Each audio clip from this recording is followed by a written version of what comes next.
Loan ফেরত দিতে হবে। যে ঋণ নিয়েছে তার জানাজা হবে না।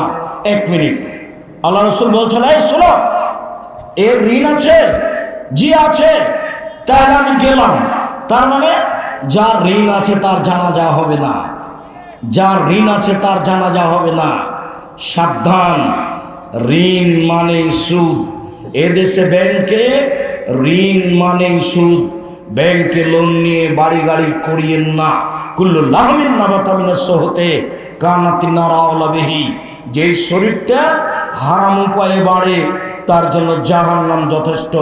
যে শরীর হারাম উপায়ে বাড়ে তার জন্য জাহান্নাম যথেষ্ট। এইবার সুদের পাপ দেখাতে গিয়ে লম্বা হাদিসটা আপনার সামনে পেশ করছি, আমার দিকে খেয়াল করেন, এক খেয়ালে চেয়ে থাকবেন। হাদিস মূল